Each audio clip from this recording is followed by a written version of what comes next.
At one time, I wrote an ACAB My Hero Academia fic at 5 a.m. because of TikTok. Oh boy. The protest was peaceful. Ask any of the people fighting for justice, and that's what they'd say. They marched, they kneeled, they chanted, I can breathe, and they laughed and cried. The air was heavy, full of shouting, yes, but the weight of the movement sat thick. I took off my headphones. Each of them, the people, could feel it, and they banded together. They held hands to protect stores, and they held signs to speak out when the voices broke. And before long, they carried the wounded. They would hold their brethren, for that's what they for that's what they become, and they would cry. They would bandage and clean, and they would guide because now it was a fight. The first drops of blood bind the people together. Gases filled the air as if. Oh, God, I hate this poetry. Gases filled the air as if the people's frustration was spilling out as a weapon. The people lined the square. Protesters were being pushed back, barriers and carried, and mirrors used as shields. One person shouted out, "They're calling for heroes." He'd been listening to a police radio, his friends stationed through the crowd to spread messages. More and more people started yelling, and they began to fear. Heroes, they spoke among themselves. They don't call heroes in for crowd control. Heroes are for villains. They bring justice. A chant rose from the back of the crowd. As it spread, the message was clear. If the heroes' dispatch turned on people, there would be war. The symbol would not. The people would not let the children be taught from high school to corrupt a system. All Might didn't leave for this, they screamed. Where's our symbol of peace? They yelled. If the heroes pushed them back, the internet would be ready. Oh, the internet, you say? The first gunshot rang out, a warning, a rubber bullet. It impacted into the asphalt, metal shards screeching on across the ground. Legs bled and people cried out. The lines were breaking. Would quirks really be brought into this? As if the chemicals in the air weren't suffocating enough. It took 30 minutes for the heroes to arrive. A controlled explosion from above, followed by another slightly closer. Ground Zero. He was sent for them. The crowds roiled in confusion. Is roiled a word? They knew of the boy, strongest of the three upcoming heroes, a reason for fear. But the boy was stubborn and stood for justice. Could he help? But he was aggressive. Would he hurt them? The faint crackling of electricity cut through the air, along with the breaking of ice as it formed rapidly. The next big three of UA for themselves were here. Why? Why would they send first years out, if I may ask? People started running. Only a few, but it left a sour taste in the mouths of those still chanting. No one had heard of the heroes being used to stop protests. It was unpredictable and the people were afraid. They were also angry. In the light of the setting sun, the first figure landed on the roof. Ground Zero, Bakugo Katsuki, crashed above the crowded streets. His features were distinguishable in the orange light. His red eyes scanned across the city blocks. He watched the cops. He watched the protesters. He saw the lines of the people in front of the stores. He saw the lines of people facing the police. He saw the people standing by as medical help. He saw the police as they stood stoic. Everyone here was steady. Bakugo looked up as Midoriya landed beside him. Deku's body was still covered in the green lightning of his quirk. Todoroki slid to a stop on his left. The three sat on the rooftop above a fight between the strength of the people and the law. Thick fog dotted the streets at the protesting lines. Neither team knew what to say. Wouldn't it be none of them? Anyway, they had all gotten the same message. Crowd control needed at a riot. Police are requesting backup. Rioters have turned violent. All three had felt that sinking feeling. They had all thought that about what they would find when they arrived. It wasn't this. Stands where the people had been giving out bandages and bandanas still stood on the sidewalks. People dressed colorful and painted, once performing for the crowds, now stood solemnly. Bakugo could see where someone had been handing out sourdough pretzels of all things. He's looked up at Deku, who had been surveying the streets with intelligent eyes. A glance at Todoroki revealed a similar look. Katsuki knew none of them had been really ready to face this. Sorry, I need to check something. Um, Screams and angry shouts carried up to where he rested. Clinking of canisters on the concrete rang loud and clear through the street, through all of the "no justice, no peace" and "hands up, don't shoot." Bakugo had been debating since he saw the street what he would do. He was close, very close to making a decision.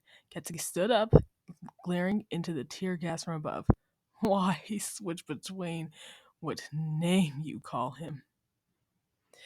The hell is this? He growled. We got caught. Um, we got called out for a riot and looting and not some crackdown, and gas festival. He was angry. Those extras couldn't handle a couple of protesters. What are they even being trained for? Todoroki Midori both stood beside him. Local laws state that police must be put through roughly over 7 months of training from the academy to field training. Todoroki spoke in a cold monotone. He was tense. This was the 15-year-old who took on and subsequently murdered a famous hero killer and called the head of the police department a mutt before failing the hero exam. Can we talk about that? I mean, holy shit. I mean, he was mad, and the police officer really was a dog. I mean, also, did Stain die? I actually can't remember.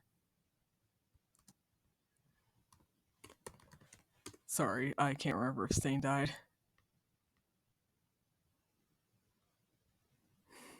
I am so weird. Stendhal? What the fuck?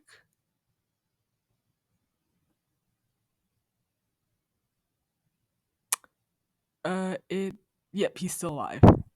So, he didn't murder a famous hero killer. Anyway, in other words, Shoto would definitely be ready to throw hands. Please don't use throw hands unironically with someone who walked over the public they had sworn to protect. Despite himself, Bakugo found himself smirking. Crazy half and half bastard. We're thinking the same thing, aren't we? In his head, it wasn't much of a question.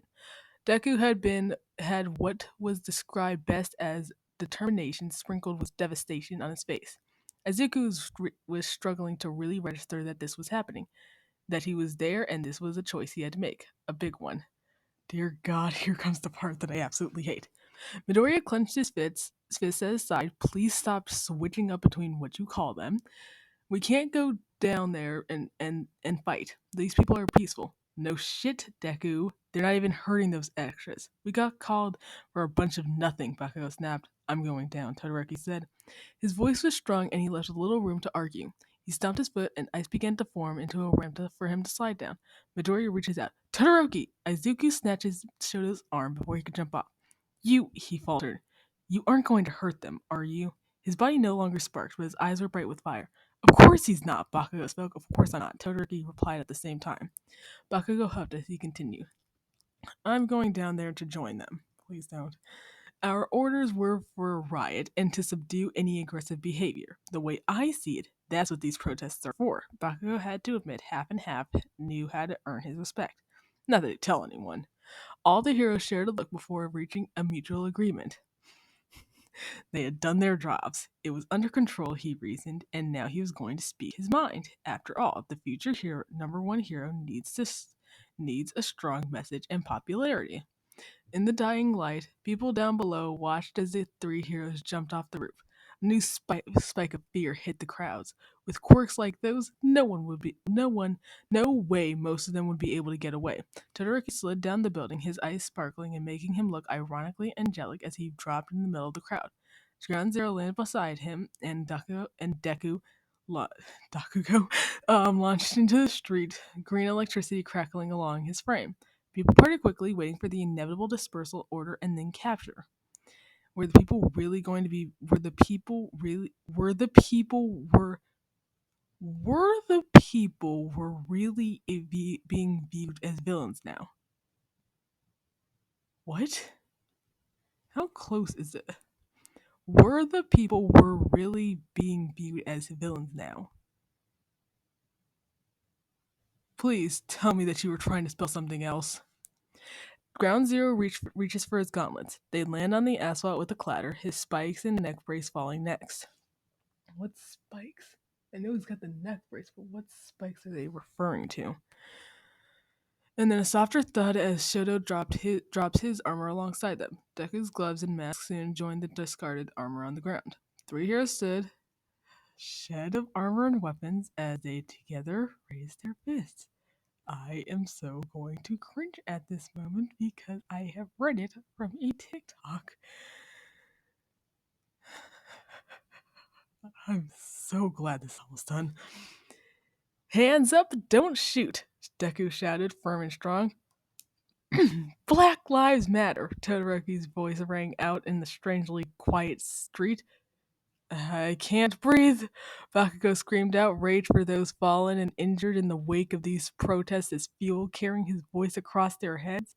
And suddenly, the people yelled out once more, I can't breathe. The heroes stood with them. People cheered as they continued marching with renewed vigor. They had those still willing to protect them. They could win this. Fists were raised as the people shouted out for those killed. For George Floyd, for Ahmed Aubrey, for Breonna Taylor, at Tatiana Jefferson, Stephen Taylor, Trayvon Martin, Philando Castile, Betty Jones, and so many more. Together in the roaring crowds, the three heroes walked along the streets. They chanted, they stood, and they marched alongside so many others. They waved their signs and shouted out loud because this was a moment, and those heroes were going to be part of it. God damn, I hated every second of reading this.